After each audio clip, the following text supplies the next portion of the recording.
Next topic, input and output functions. We can see one by one. First one is the print function. Already I told you, print function is the one of the output function. Whatever we have given within the double quotation of the print statement, that will be displayed on the screen. Now you can see the definition of the print function. In Python, the print is used to display the result on the screen. That means what I have given within the double quotation, that will be displayed on the screen. Syntax. First we can using the print statement in 4 ways.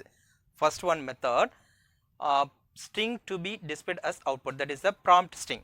So suitable example I have given here.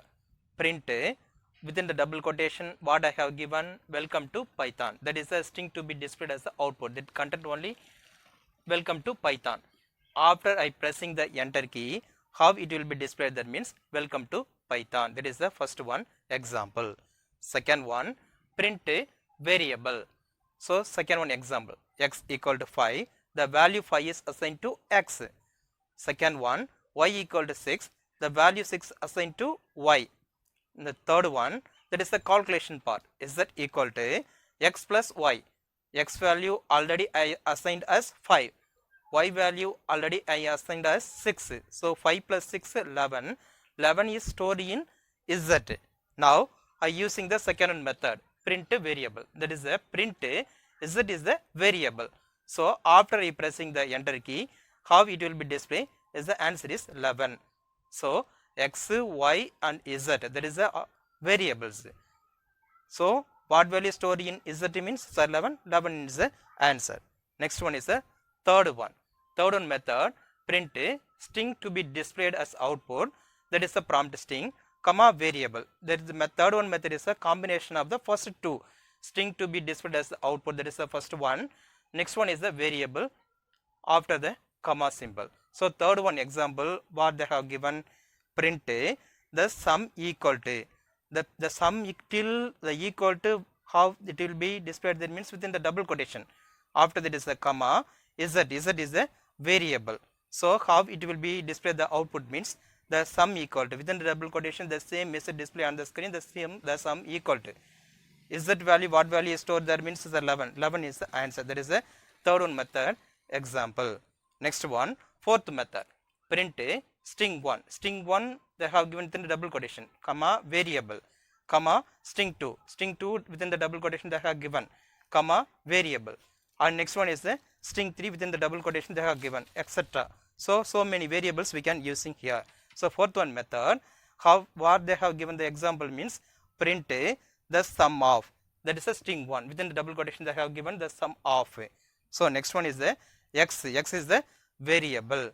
Okay, next one, comma string 2. String 2 what they have given, and within the double quotation they have given and.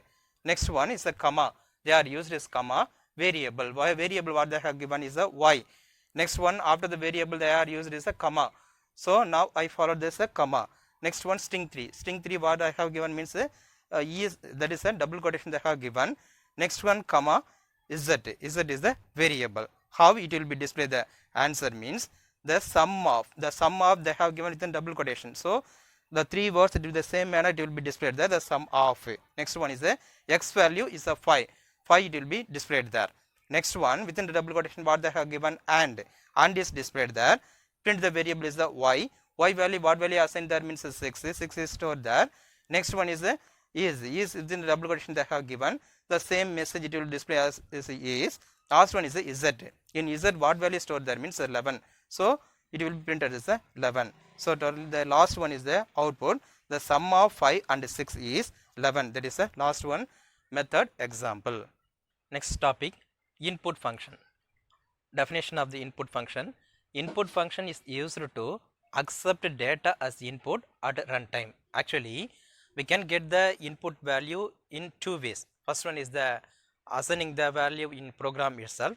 For example, a equal to 5, that means the values 5 is assigned to a. In coding part itself we can store the input value. Second one method, we can get the input value during the runtime, that means we can using the input function. Now see the syntax of the input function, variable equal to input prompt string. Prompt string means already you know whatever we have given within the double quotation, that is same message display on the screen. So next one, the input tags whatever is typed from the keyboard, that means we can give the input value through the keyboard and stores, and store that means what method you have given. For example, is the enter a value, that will be accept the input value from the user as input and store in a variable, that means and stores the enter data in the given variable. Now we can see three example. First one example, city equal to input enter your city. City is the variable name. According to the syntax, we have to follow the variable. Variable is a city. Equal sign is used here. Input, that word we have to use. Next one is the prompt testing. Prompt testing, what they have given means enter your city.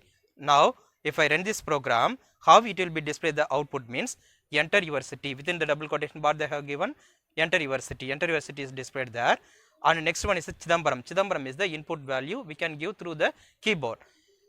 After get the input value, it will be stored in a city. Now city value is a Chidambaram. Next one, print I am from, that means that they have given within the double quotation, comma city. City value is already you know that is a Chidambaram. How it will be displayed the output means I am from Chidambaram. That is the first one example. Next one, we can see the second one example without prompt. First example is the with prompt. Second one example is the without prompt. Without prompt means no prompt string is given here. Example, city equal to input, there is no prompt string. If not given the prompt string means we cannot identify easily what input value we have to given there. So example, city equal to input, there is no message, so we cannot identify what input value we have to given here, but they have given example as Rajarajan. So next statement, print I am from comma city. In city what value stored there is Rajarajan. So how it will be displayed there means I am from Rajarajan. There is no meaning in this sentence because we cannot identify the input value if not given the prompt string. That is the second one example. So next one is the third one example, x equal to int. Int is the new one word they are used here. Int means is the integer, there is a one of the data type. That means accept the numeric value. Actually if I using the input statement means accept only character and a string. The input accept all data as string or character. Character means single letter is a character. Collection of character is a string. That means input function accept only character and a string. But if you want to give the input value as the numeric value means we have to using the data type as the int. So x equal to, x is the variable, equal is the assignment operator, int is the data type, input already you know that is the input function, enter number, that is the prompt string. Next one is the second one variable y equal to int. Int is already I told you that is the data type. Input, that is the input function, enter number 2, that is the prompt string. And the third line, print within the double quotation they have given the sum equal to comma x plus y, that is the calculation. If I run this program, how it will be displayed the output means first one, prompt string what I have given within the double quotation, the same message will display on the screen. So what I have given means is enter number 1. So first ask the question, enter number 1. Example, what input value they have given means 34. 34 it will be accept as input value stored in x, that is the integer type. Next one, second one input value, enter number 2. Accept the input value from the user. What value they have given means 56. The value 56 accept as the input as the numeric number and stored in y. Next third line, the sum equal to 90. What they have given in print statement, the sum equal to within the double quotation they have given the same message display on the screen, there is a sum equal to x plus y. X value what value they have given means 34, y value is the 56. If you add the 34 plus 56 means what answer it will be stored means is 90. So the sum equal to x plus y is the 90. So answer is the sum equal to 90.